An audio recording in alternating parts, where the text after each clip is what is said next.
Fire extinguisher training. The fire triangle is a simple model used to understand the ingredients necessary for most fires. Triangle illustrates a fire requires three elements: heat to reach ignition temperature, fuel or combustible material to feed the fire, and oxygen to sustain combustion. Together they produce the chemical reaction that is fire. The fire is prevented or extinguished by removing any one of the three elements. Keep fuel and ignition sources separate. A fire naturally occurs when the elements are combined in the right mixture. Fires are classified according to the type of fire that is burning. Basically, what type of material is on fire, such as paper, grease, electrical equipment, etc. It's very important to understand the 4 different fire or fuel source classifications. Understanding this will allow you to correctly use the right fire extinguisher. If you were to use the wrong type of fire extinguisher on the wrong class of fire, you may or may not be able to control or even extinguish the fire. Fuel classifications. Class A would be trash, wood, paper, rubber, plastics. Class B would be liquids, grease, gasoline, oil, tar, oil-based paint, and flammable gases.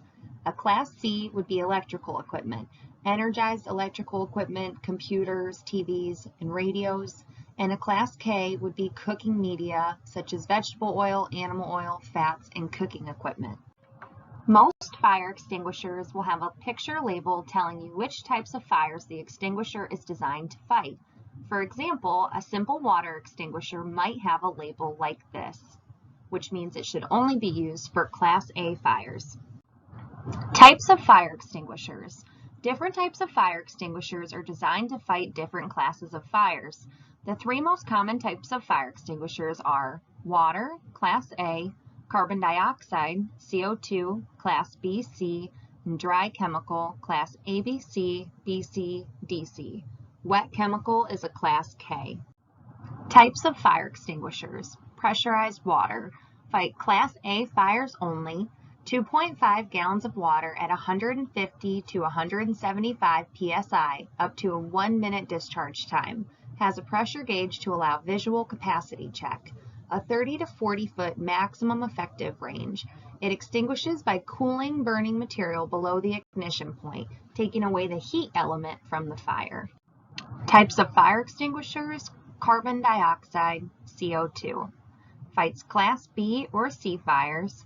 2.5 to 100 pounds of CO2 gas at 150 to 200 psi, 8 to 30 seconds of discharge time. Has no pressure gauge. Capacity is verified by weight. A 3 to 8 foot maximum effective range. Extinguishes by smothering burning materials, displaces oxygen. Effectiveness decreases as temperature of burning material increases. Types of fire extinguishers: multi-purpose, dry chemical. Class A, B, or C fires. On campus, mostly Class ABC.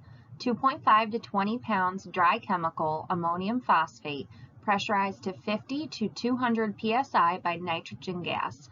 8 to 25 seconds discharge time. Has a pressure gauge to allow visual capacity check. 5 to 20 foot maximum effective range. Extinguishes by smothering burning materials. This separates the fuel from the oxygen in the air. Types of fire extinguishers: wet chemical. For Class K fires, 1.5 gallons of stored pressure PRX wet chemical extinguishing agent with a 40-second discharge time. A 10 to 12 foot maximum effective range. It extinguishes by cooling and forming a foam blanket to prevent the fire from reigniting. Fire extinguisher anatomy. You have the discharge lever, the discharge locking pin and seal, the discharge hose, the discharge nozzle, and the discharge orifice. The pressure gauge, which is not found on CO2 extinguishers, a carrying handle, a data plate, and the body.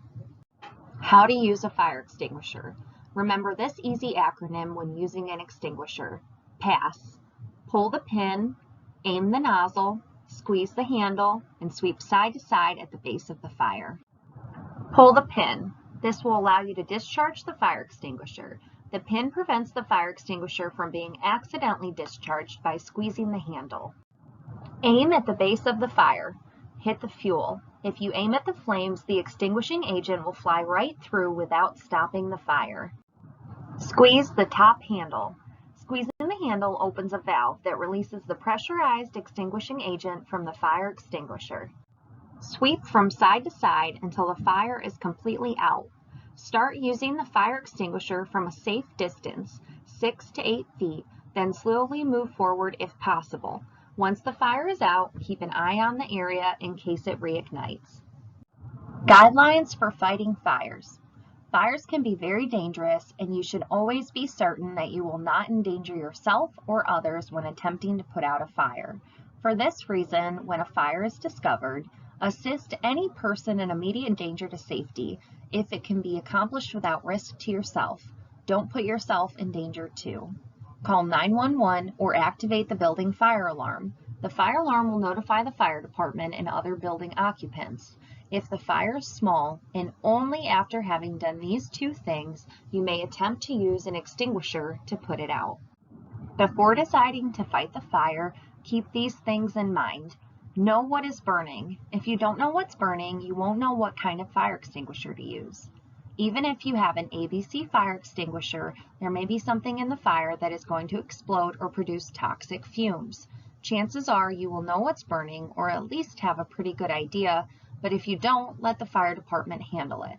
Is the fire spreading rapidly beyond the point where it started? The time to use a fire extinguisher is at the beginning stages of the fire. If the fire is already spreading quickly, it is best to simply evacuate the building. As you evacuate the building, close the door, if there is one, behind you as you leave. This will help to slow down the spread of smoke and fire.